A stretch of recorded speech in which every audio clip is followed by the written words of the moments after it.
She thought she could humiliate my daughter and get away with it. She thought I would just let it slide. But what I did next made her regret everything. The ballroom was dazzling, golden chandeliers, elegant floral arrangements, and a room full of guests laughing and celebrating. It was supposed to be a beautiful day, my sister Rachel's wedding. But outside the venue, my 16-year-old daughter Emily stood in tears, humiliated and heartbroken.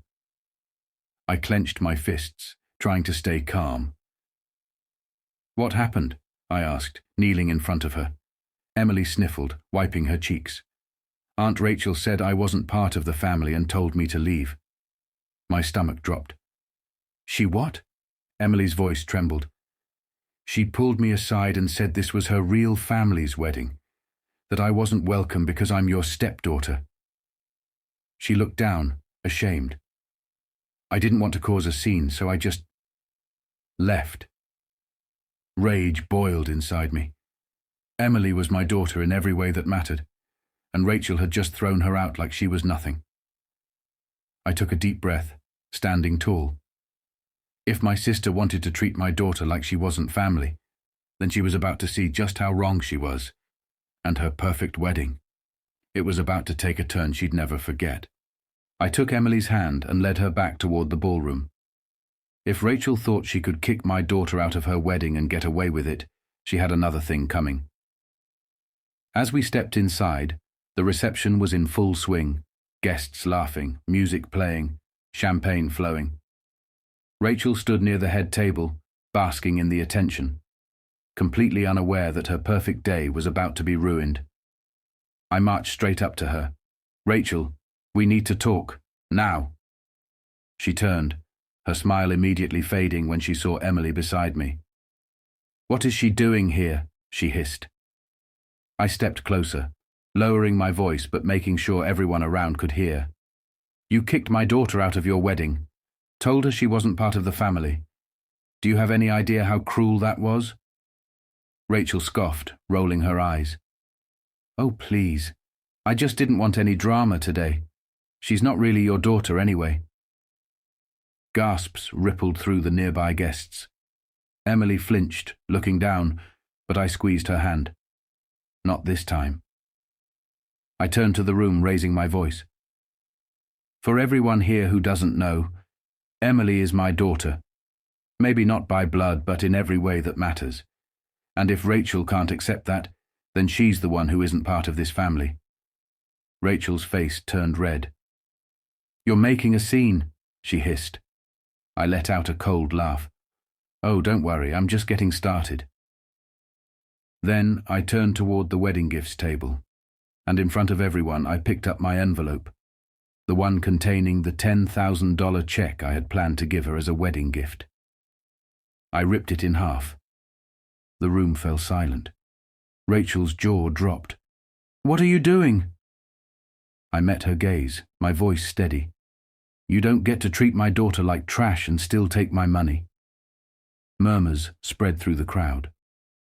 Some guests nodded in agreement, logically, while others exchanged awkward glances. The tension in the room was thick. Rachel's perfect wedding was unraveling before her eyes. Rachel's fiancé, Mark, stepped forward, looking between us.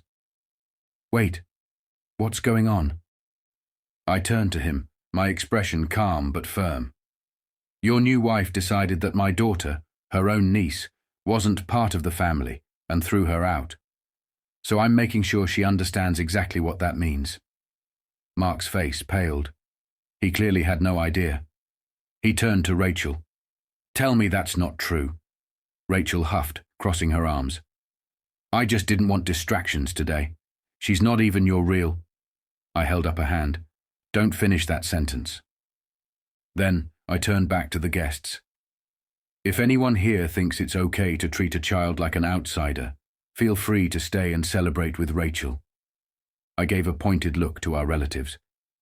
"But as for me and Emily, we're leaving."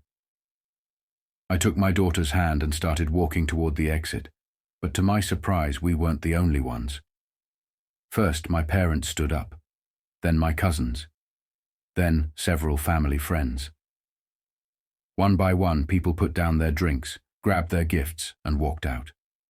Rachel's eyes widened in panic. "Wait! You can't just leave!" I glanced back at her. "Funny. That's exactly what you told my daughter." And with that, we walked out, leaving Rachel to deal with the consequences of her cruelty. Outside, Emily looked up at me, her eyes still glassy with emotion. "I can't believe you did that for me." I smiled, wrapping an arm around her. "There's nothing I wouldn't do for you." And in that moment, she finally understood. She wasn't just part of the family. She was my family. And no one would ever make her feel otherwise again.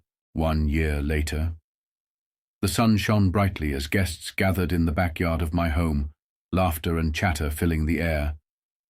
But this wasn't just any gathering. This was Emily's sweet 16. She stood in the center, wearing a beautiful dress, surrounded by people who truly loved her.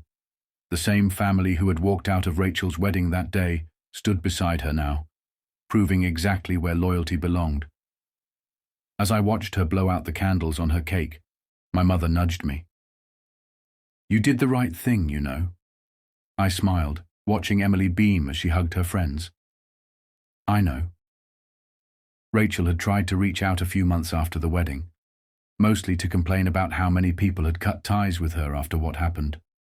She never apologized, and honestly, I didn't care anymore. I had my family, the one that truly mattered. Emily ran over, hugging me tight. "This is the best birthday ever." I kissed the top of her head. "You deserve it, sweetheart."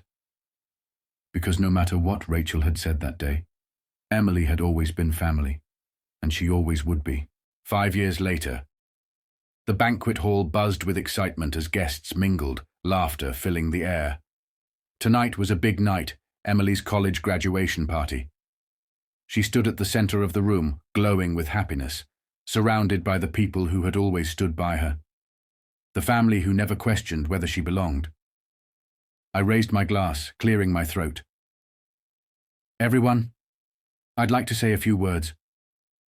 The room quieted as all eyes turned to me. Emily smiled, her eyes shining. "Emily, from the moment you came into my life, I knew you were special. And 5 years ago, when someone tried to make you feel like you didn't belong, I swore I'd never let that happen again." Emily's eyes glistened, and I felt my voice waver slightly. "You are not just part of this family. You are the heart of it, and we couldn't be prouder of you." A round of applause erupted as Emily wiped a tear from her cheek and rushed over to hug me. "I love you, Dad." I hugged her tight, my chest swelling with pride. "I love you too, sweetheart." In the crowd, I noticed a familiar face standing near the back. Rachel. She looked different, older, more tired. She had lost touch with most of the family after her wedding, and from what I heard, her marriage hadn't lasted long either. For a moment, our eyes met. There was regret in hers, but it didn't matter anymore. Because in that moment, watching Emily laugh and celebrate, I knew we had built something stronger than blood. We had built a real family, and nothing, not even Rachel's cruelty, could ever take that away.